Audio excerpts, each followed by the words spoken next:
Love, exciting and new. Hello, Hannah Waddingham here. Have you seen the fabulous new Sun Princess? World-class entertainment, exceptional dining, and the greatest pizza ever. It's a love. Don't miss our Come Aboard sale with up to 40% off and free room upgrades. Visit princess.com or call your travel advisor to book. Princess Cruises. Terms and restrictions apply. Offer ends 2/28/25. Ships of Bermudan and British Registry. Are negative Google reviews hurting your business? Don't let unfair feedback cost you customers. At Webamax, we specialize in removing false, misleading, and damaging reviews so your online reputation stays strong. Our expert team works quickly and legally to clean up your digital presence, helping you rebuild trust. Visit us on the web at www.gowebamax.com. That's GOWEBIMAX.com, or text us for a free quote at 856-840-8343. Don't let bad reviews define you. Get immediate help from Webamax. This episode is brought to you by Allstate. Some people just know they could save hundreds on car insurance by checking Allstate first. Like to check the date of the big game first before you accidentally buy tickets on your 20th wedding anniversary and have to spend the next 20 years of your marriage making up for it. Yeah, checking first is smart. So check Allstate first for a quote that could save you hundreds. You're in good hands with Allstate. Savings vary. Terms apply. Allstate Fire and Casualty Insurance Company and Affiliates. Northbrook, Illinois. Membership means more with American Express Business Gold. Earn 4 times membership rewards points in your top 2 eligible spending categories every month, including eligible U.S. advertising purchases and select media, and U.S. purchases at restaurants, including takeout and delivery. What are you waiting for? Get the card that flexes with your spending every month. Terms and points cap apply. Learn more at americanexpress.com/business-gold. Amex Business Gold Card. Built for business by American Express.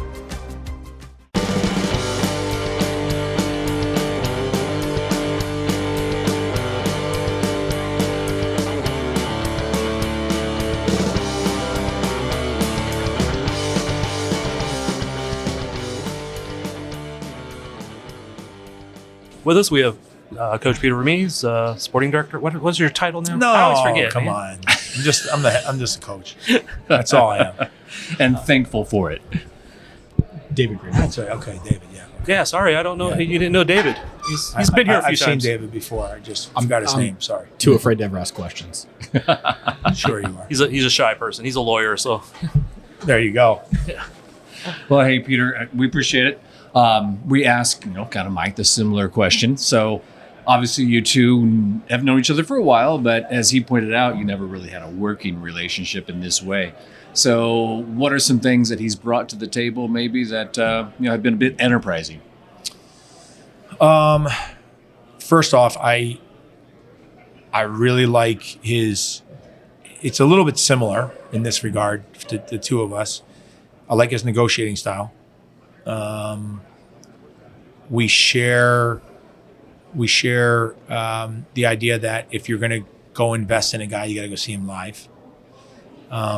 What I really like about him is that when he goes and sees a guy live, he spends the time to also sit down with the player, his agent or his family or whoever's there, because there's nothing like that one-on-one to then be able to read and tell if this person, personality-wise, all that stuff is going to fit.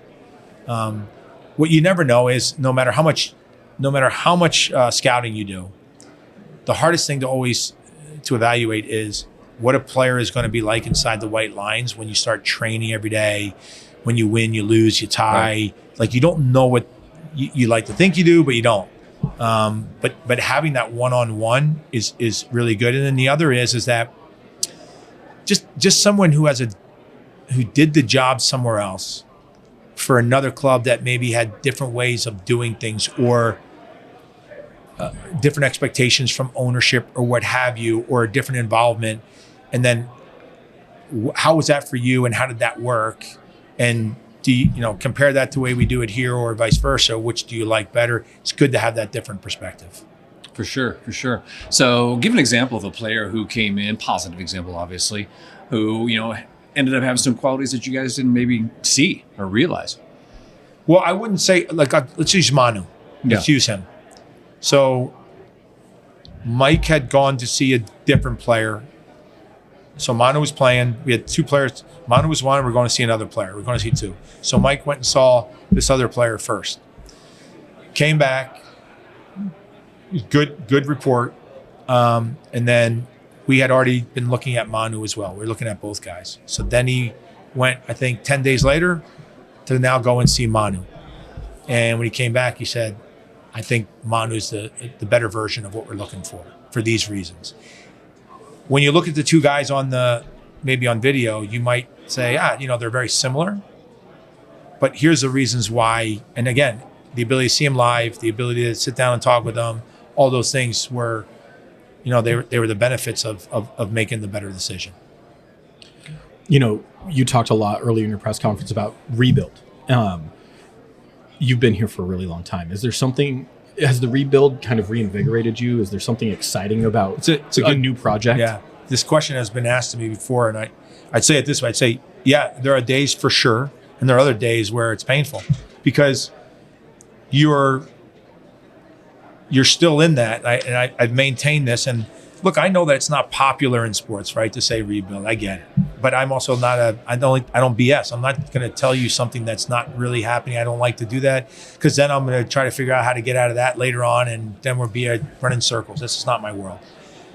So there truly is a rebuild, but the rebuild truly is over the next 3 windows, right? It's this window, summer window, and the next window. And the reason being is because at the end of this or the start of this past window, we had a lot of flexibility with a lot of players on our team that are under contract.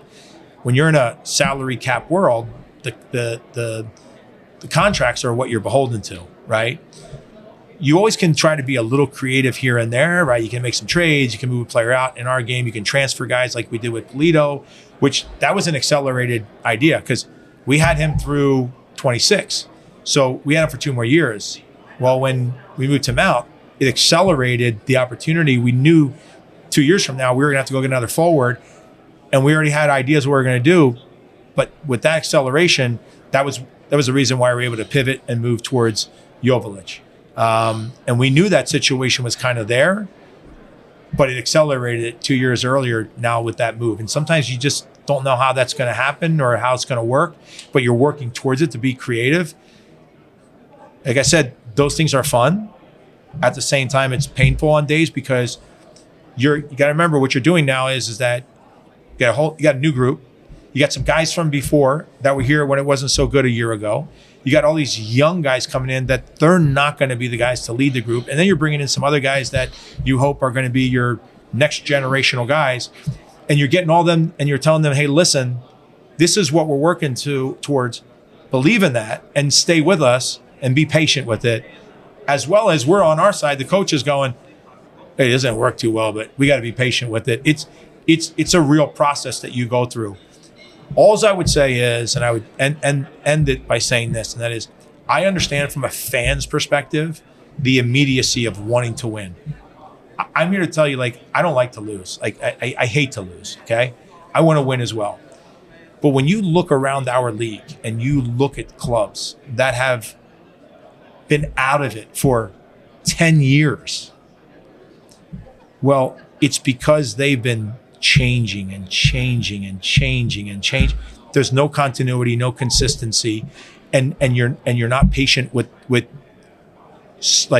look, if we could go get 5 more new guys that we could bring into the team, we do it. It's just not that easy. Acquiring players is the hardest part of our job.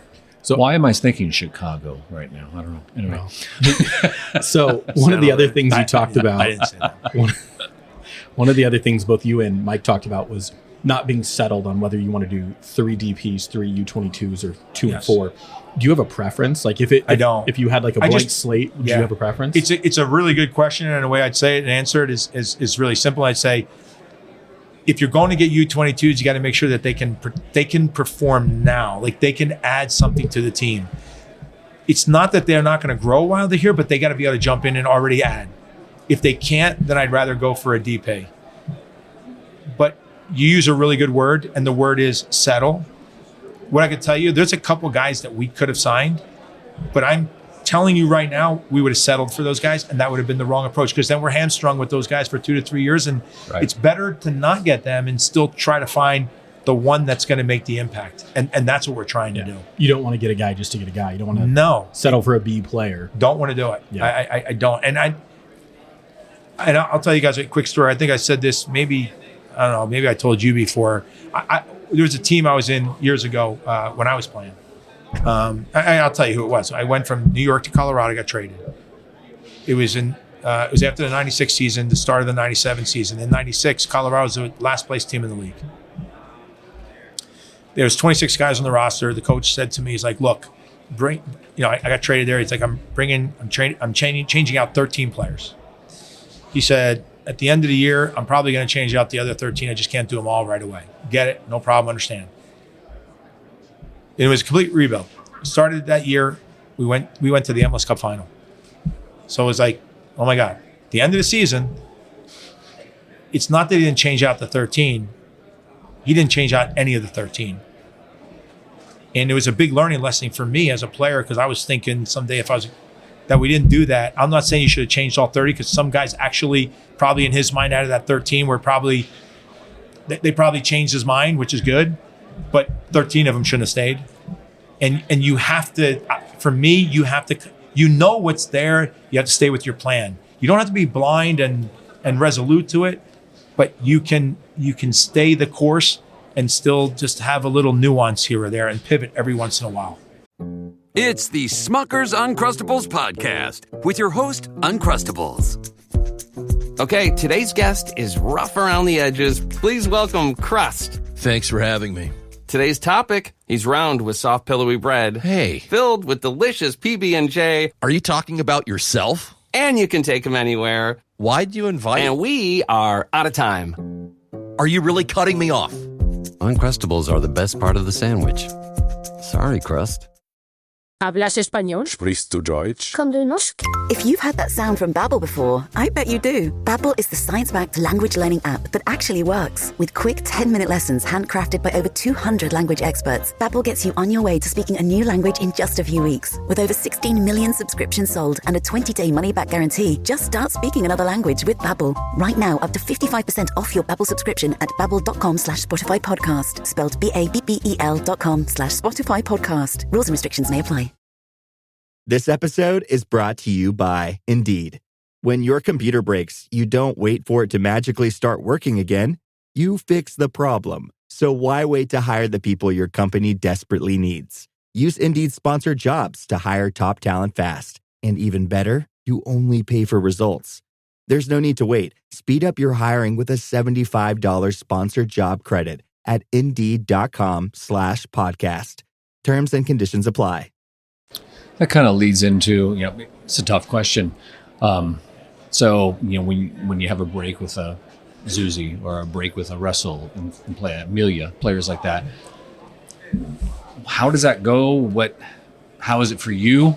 And just, how does that work to break away from players that have been here for so long and they're beloved, if you will? Yeah. So you're now talking about the human side, which is the most difficult.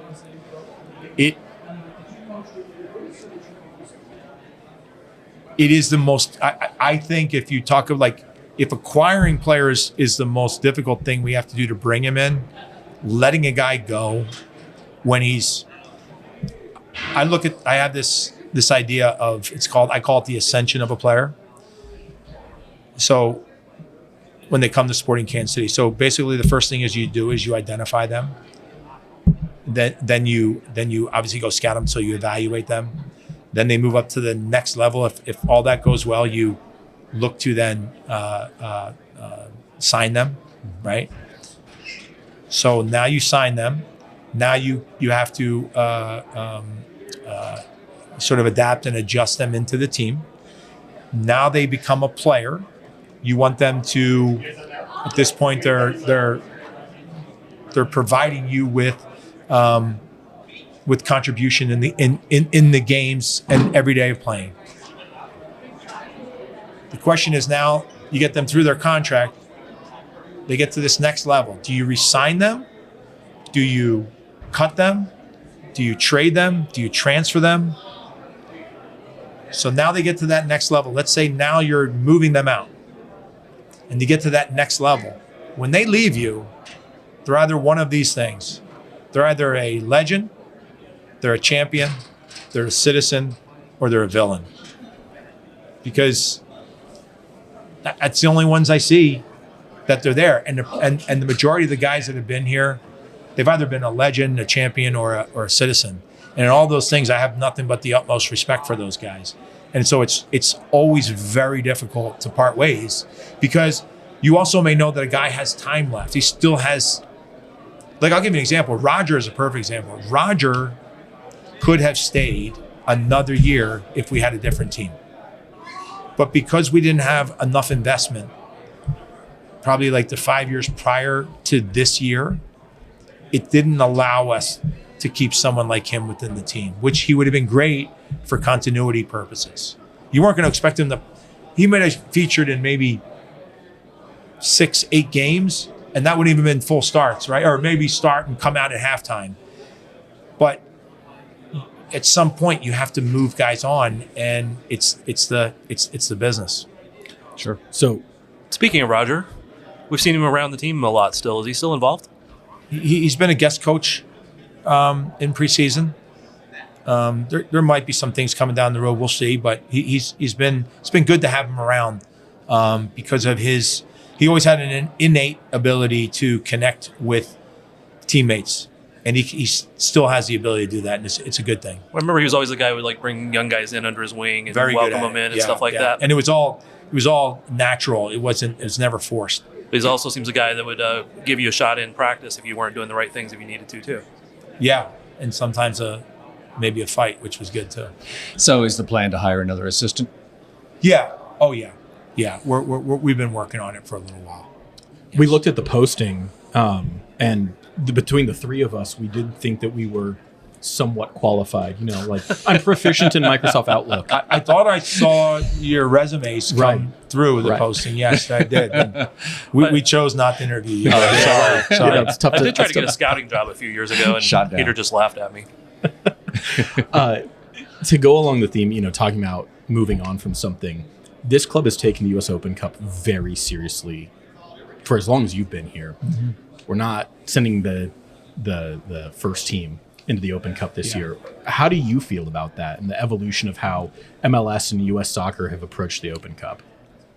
I completely understand from MLS's perspective. They want U.S. soccer to take it more serious, and they want them to invest more into it and make it what it really should be, being that it's the oldest tournament, and every other country has like FA Cup and all these other things. So I think from that point of view, I agree with that. But when you ask me as a soccer person, I think that we should all be involved in the Open Cup. I think it should be a part of our competition every year. I've been a real big proponent of this piece, and that is, I think we have to get to a place now that we're at 30 teams, and I don't know if, I can't tell you if they're trying to go to 32 or 34 or whatever, but we're at a place now that this is a really important time period, I believe, and that is we have to confirm and solidify what our competition looks like from soup to nuts. So let's just take the league first. Number of total games we're going to play. What does the playoff picture look like, and stay with it and not change it. I think consistency is a really important thing, but I also think getting it right first should be number one, getting it right, and then staying with it and not changing it around and also not changing it around for different touch points. Like if you decide that this is the best way to do it, then I believe that everybody will gravitate that way, because if it's going well, then why wouldn't they stay with it, right? So first is the competition in regards to how that is ran. And then the second piece is which ones we participate in and at what time of the year. Like I'm not a big fan of like us having to play this game right now on Tuesday. Like I just don't think it's the right time to start a competition like that for us to all jump into. It's the same reason why when Liga MX was played in the summer and they were just starting themselves, why a lot of them didn't fare well is because they're in preseason. They're just starting out. Mhm. You're just trying to get your team up and running, and now you're expected to perform at such a high level for teams that are at a different place in their season. And we just have the role reversal in CONCACAF with all those teams. And I think we just have to get that schedule done right. But Open Cup has to be a part of it, in my opinion. But those two things have to work together. U.S. Soccer has to invest more, and then we have to have all of our teams participate. Do you like the format of the Champions League, or do you miss the group stages and I like the more group traditional stage format? I like the group stage. I thought that was pretty good. Yeah. Back to the Open Cup for just a second. To me, it's insane that the finalists are not in the Open Cup the next year. I'm not putting you on a spot. No, it just we would have liked to have participated for sure. I'll tell you from a fan perspective, it got very tiring to watch it be always Dallas, Houston, whatever. But the three of us did a podcast when we played Omaha and had one of their fans who does a podcast come on, and it was a really fun experience. And we met up with some of those Omaha fans, and they were great. And that's the beauty of the Open Cup. I agree. As a fan but even for us as well, going to play those teams. I mean, look, I remember I played in Hungary, Holland, and Spain. I played in their cups in their countries, and I was in the top division in two of those countries, and we were playing lower divisions, and those were great environments. And then obviously I played in the Open Cup in our league here as well, and it's just that is the experience. I think it's a great tournament. It has to be a part of our competition in the future. We just need to get those other things correct. Peter, what David's really trying to do is for the rest of the year, he can now say that Peter was on his side when we argue about this. So just know that. Okay. It's all right. But, we're in agreement. Speaking of being in different places, how are William and Joaquin? How's their fitness? All the guys were in training today, which is good. We were, I think medically, we were probably a little extra careful with all the guys just to make sure that they didn't turn into long-term problems, which they're not. Now it's just a question of whether or not, how prepared and ready are they for Tuesday night. Right. I don't want to keep you for too long, but just what can fans expect from this team this year? I mean, there's been a lot of changes, and I know there'll be continued changes and adaptations, and players are still coming in. You got to still learn them personally. What should fans expect this year? What should make them excited? I think that a couple things. I think first off, it's always a very difficult question to answer. I say that. That's why I ask. No, I do. I think it's always a difficult question to answer, but I do think that it's a professional team. Competition, competitiveness has to be there, number one. Number two is I think there has to be an understanding of new players, young players, and we're trying to build a new core. And there has to be a little bit of patience. As I said, the players have to have patience. The coaching staff has to have patience. I'm saying that there has to be a little bit of patience of that build. I know this. We'll play Tuesday night. Whatever that team is like on Tuesday night, a month later it'll be different. And then a month and the idea is to continue to just keep putting layers on this group. And I said this. I remember. I just don't remember what year it was. It might have been the year we won MLS Cup. It was like 12, 13, or 14. The first game of the season was TFC, I believe, and we played there. I think it was the first year. I'm just not sure, or I think it was 13. But anyway, we were kind of evolving our style of play, and one of the things we wanted to really work on was building out of the back. And I don't know, it was 18, 20 minutes into the game. I think Matt Beasler tries to play a ball across to Aurelian Collin or back to Jimmy Nielsen, and they pick it off and they go in and score it's like a layup. It's an easy goal. And at that moment, you can abandon and go, hey guys, let's just play it long and let's not build that. Or you can build yourself and work towards what it is that you're trying to do, because you're gonna have moments of failure. The question is, can you overcome those both, play-wise and also mentally and emotionally, and you have to stick to that. I'm a big believer that you have to be resolute to what you believe in, but you can't have blinders on that you don't understand that at sometimes you're gonna have to pivot just a little bit here and there to maybe fix something and change something, and you have to be willing to do that. And so I would say that you will definitely see a different mentality, I think, on the field. This group has grown from day one to the last day in preseason from a defensive perspective.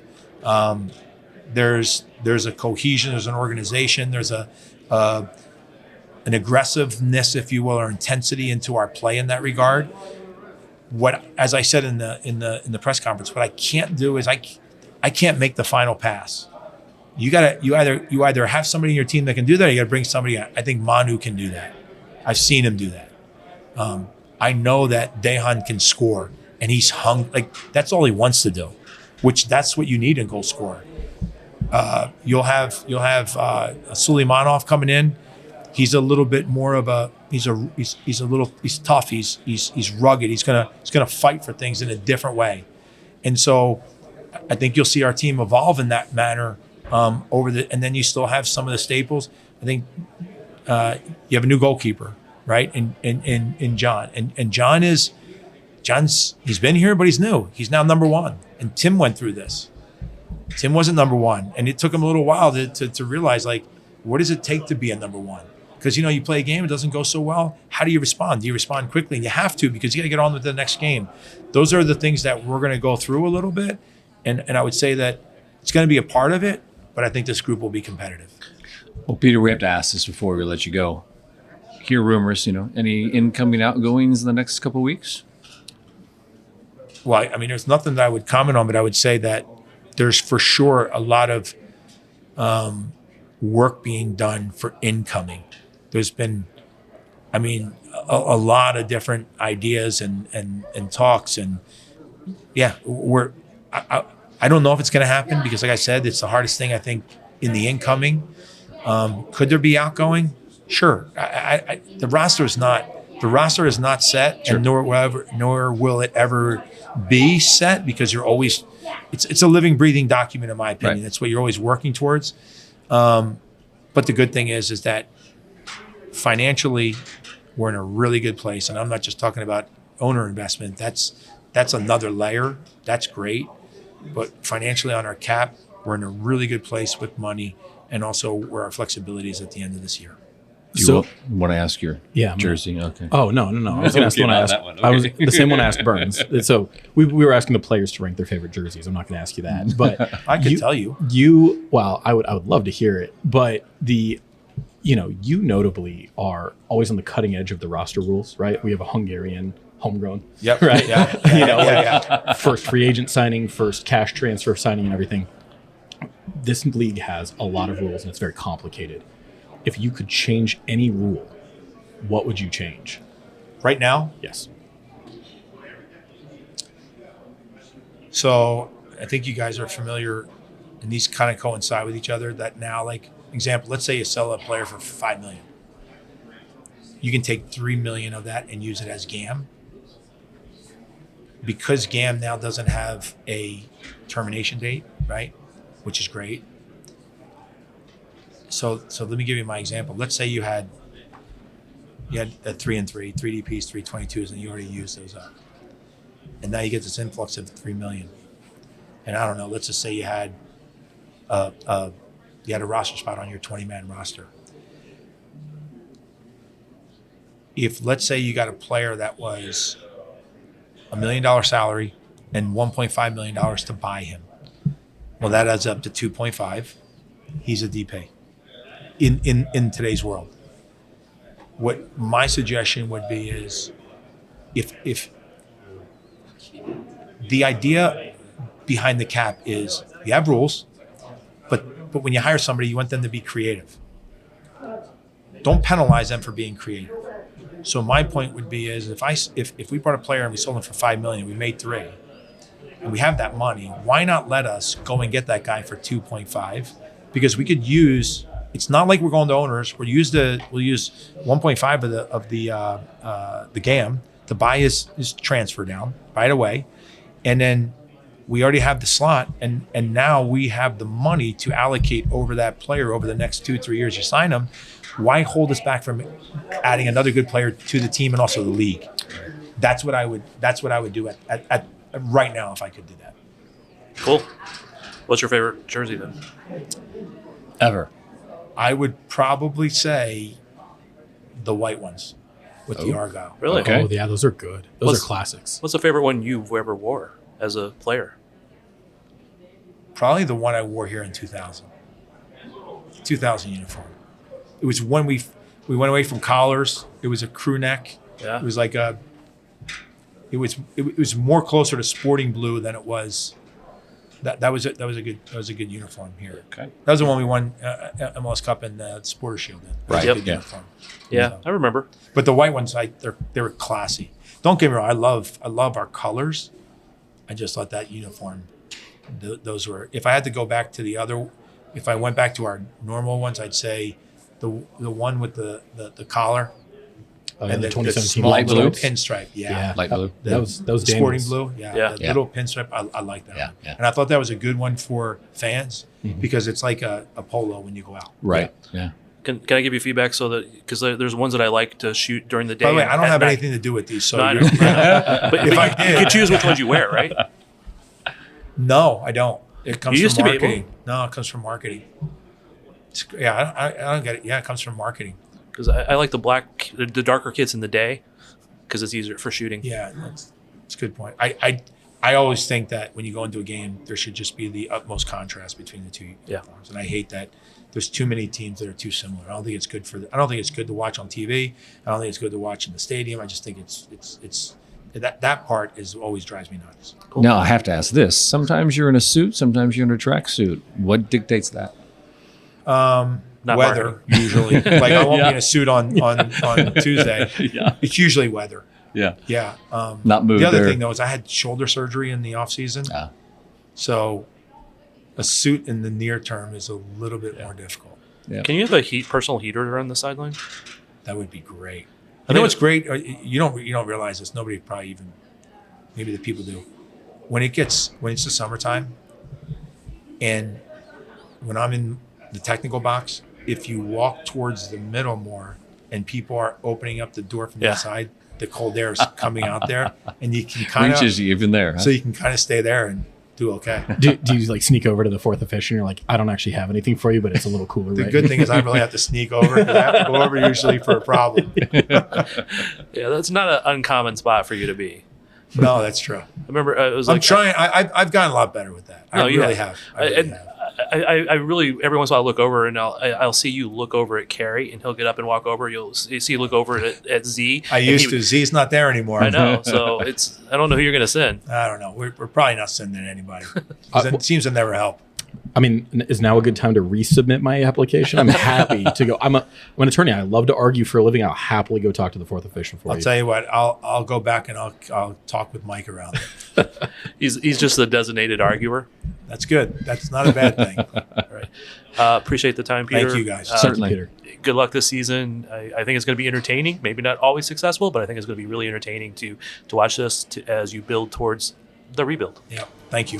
Thank you, sir. Peter. All right, guys.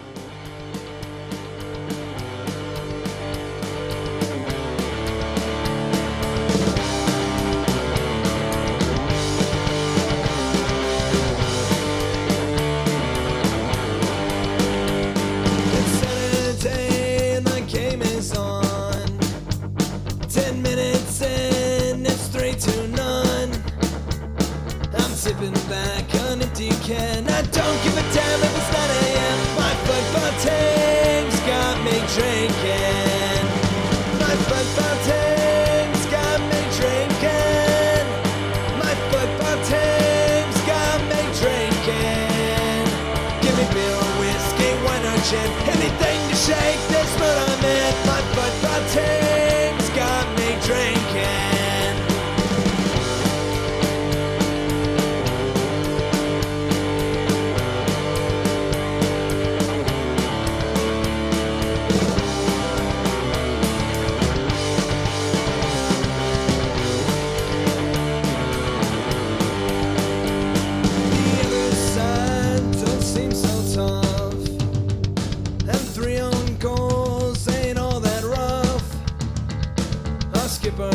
Just been sent off. Some pointer strong have all gone soft. My football team's got me drinking. My football team's got me drinking. My football team's got me drinking. Give me beer or whiskey, wine or gin, anything to shake this mood I'm in. My football team's